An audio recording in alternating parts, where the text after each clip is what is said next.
I'm Corina, and today I'm here to talk to you about baby step number 2. Let's go ahead and get into it. Alright guys, so by now you have your budget set up and you've got your $1,000 emergency fund squared away. Now let's do a little rewind and go back to our budget. So if you have any debt whatsoever, you have gone from baby step number 1 into baby step number 2, which is to pay off all of your debt from smallest to largest. Now I know that might seem a little bit weird to pay off your smallest debt first and your largest one last, but let me tell you how it's going to work.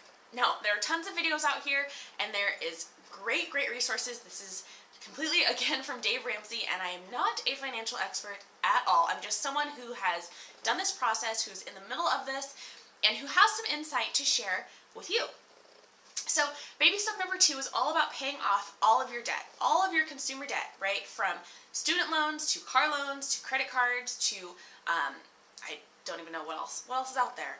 Lines of credit, it's all the same thing, whatever it is. Whatever it is that you owe to other people, that's what you're paying off in this step. Now, the great thing about this system is that it gives you not quite an instant gratification, but you start to see progress really quickly. Now, depending on how much debt you have and the size of your shovel, which is the additional income that you make that you're able to put onto your debt each month, you can see great progress in this area really quickly. It just depends on your situation. So looking at our budget, we have our income, right, and then we have our expenses. We have our expenses that are our needs. And right after that, we're going to take a look at what our debt is. So figure out all of your debts that you have and what your minimum payments are for each and every one. Also take a look at what your balance is, what your interest rates are. You want to know all that information. Now, although we don't go by interest rates for baby step number 2, it's helpful to know the information. You want to really sit down and face what the mess is that you have in front of you. And I know for myself and for my husband, like, I ran away from this information for a really long time, and it didn't help our situation. You know, I just kept ignoring it and hoping it would go away and just kind of pretending that we were making progress. And ignoring it did not make it go away. It did not solve the problem. It, in fact, made it worse. So you want to sit down and look at it and say, okay, this is what we're dealing with. Let's put this plan in action and move forward to get as far away from this mess as we possibly can. So with your debt, once you've figured out what your minimum payments are, you're going to take a look at your smallest balance. Now, you're going to name that credit card number 1, just for sake of, easy talking here. So credit card number 1 is going to be your smallest balance. And you are going to put any additional income that you have once your expenses have been met and your minimum payments have been made.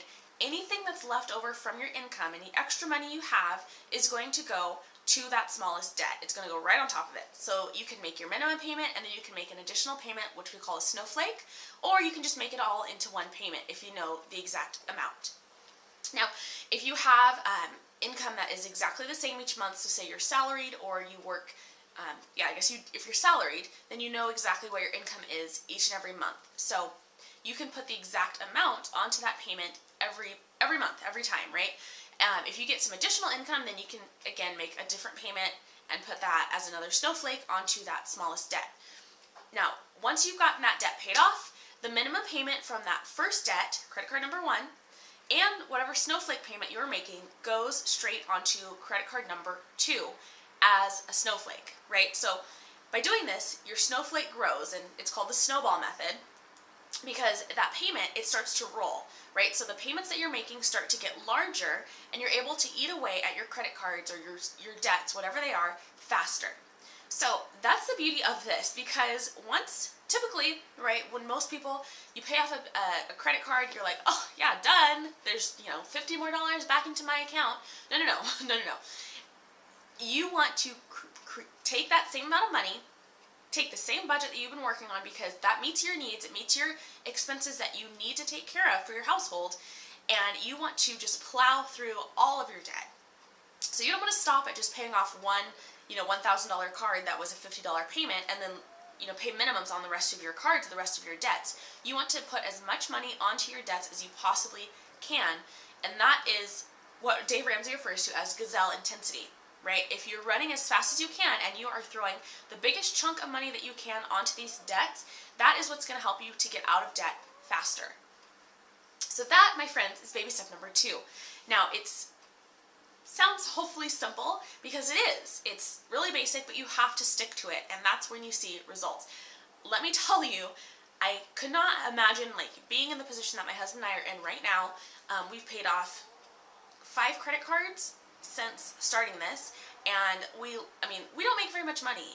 And when we started this, looking at our budget, we didn't even know where we were going to get our emergency fund money from. And we've hustled and we've sold things and we've made it happen. And now we have this buffer that we've created and this extra money that is going on to debt. And we're seeing it paid off faster and faster. And we have an end date in mind and our goal for when we will be completely consumer debt free. And that is just an amazing, amazing feeling, because we know from there that we can create financial freedom for ourselves and for our family. So that's a little bit of a spiel on this, but I hope this has been helpful, you guys, and do not be afraid of baby step number 2. I want you to own it.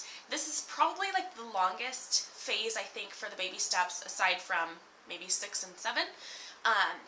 But it's because, most people spend the longest time here, and it is maybe the hardest. It does require probably the most sacrifice, I think, because you do start to see that that extra income, or the income that's not allocated to expenses, start to grow, and you can't really use it yet, right? You don't want to use it until all of your debt's paid off. So instead of looking at that and saying, oh my gosh, we can go out to dinner 4 times, or oh, we can totally plan for a vacation with this money, you just want to keep plowing through your debts, because you'll get to a point where you can fund a vacation in cash, where you can go out to dinner, where those things are part of your budget, and you're living freedom, in freedom, where you're living in freedom and you don't owe a bunch of people money.